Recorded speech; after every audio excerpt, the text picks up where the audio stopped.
met the enemy and it is us. If there is anything that irritated you, perhaps not in this particular session, but if in your usual conversation, if there were things that actually particularly bothered you, that disturbance is major clue to how that's something that is actually in you. So that's a really wonderful way to reflect. It's not about self-blame, but it's being able to sense that some of this irritation that's coming from the other person is coming from my judgment of myself, because I have it. So it so bothers me when I see it in the other person. Something to think about. And then the point of empathy, for you in your particular dyads, you really had to you really emptied yourself, and I really saw that. You had to concentrate and empty yourself in order to fully receive and fully listen. So that's where the empathy listening really comes in. So sometimes, this listening is called deep listening or compassionate listening in conversation. And when we are in a heated situation, or what might be, conceivably heated topics that we're talking about, it's possible just to observe what you heard and get a sense of what you're feeling. But it's to actually get a sense of what the other person is needing or requesting. This is to listen beyond the words. People are saying things, but they're not actually saying specifically what they need and what they're requesting. When we can actually hear what the other person is wanting and point that out, acknowledge it, then that will change the heat, because the person then feels heard. When they feel heard, it completely shifts the conversation. So this is how you could try it maybe in slightly less heated topics or conversations to begin with, and see how that works. And again, it takes real stilling and centering of ourselves in order to catch that. We'll catch the irritation, catch the judgment, and catch what is going on in us in order to actually articulate it. So there's a lot of genuine articulation in our conversation. At a particular point in your conversation, when there's almost a pause, it's like the person ran out of things to say, that is a real sense of that they've been heard. So you can catch that as a wonderful clue when you've been talking to each other. Okay? When you're giving the gift of listening, and I hope you'll try it, when you go out with your partner, your family members, relatives, co-workers. And when you notice that little pause, it's like, yeah, I feel heard. Okay. Yeah.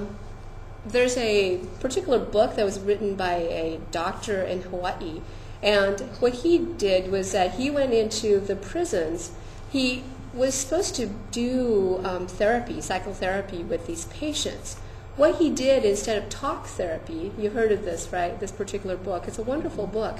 And what he did was that instead he got to really know these files and these individuals in the prisons, and he continuously sent out messages of love, of gratitude to these individuals.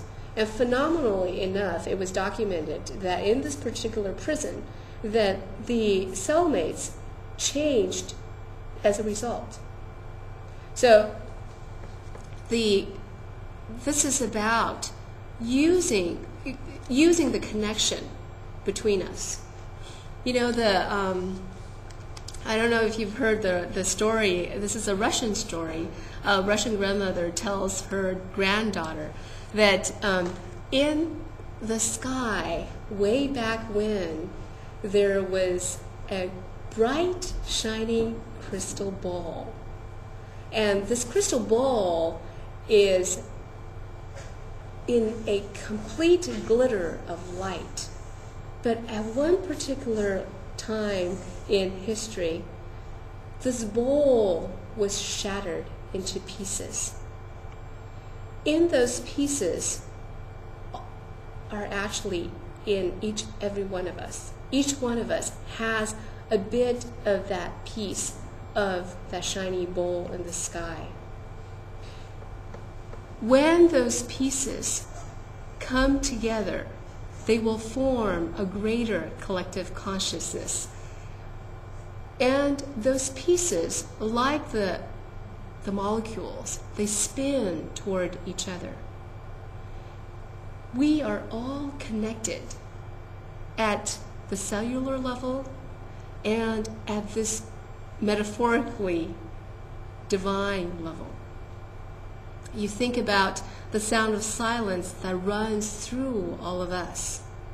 The energy that's in our atoms that are actually full of space. We are all intimately connected. So this is how that particular doctor in Hawaii could use these kind of messages and reach and change individuals. Now, some of you have already mentioned how this idea of non-judgment really brings out, the listening and listened to feel. It comes with a sense of forgiveness, too. This is something maybe a bit difficult.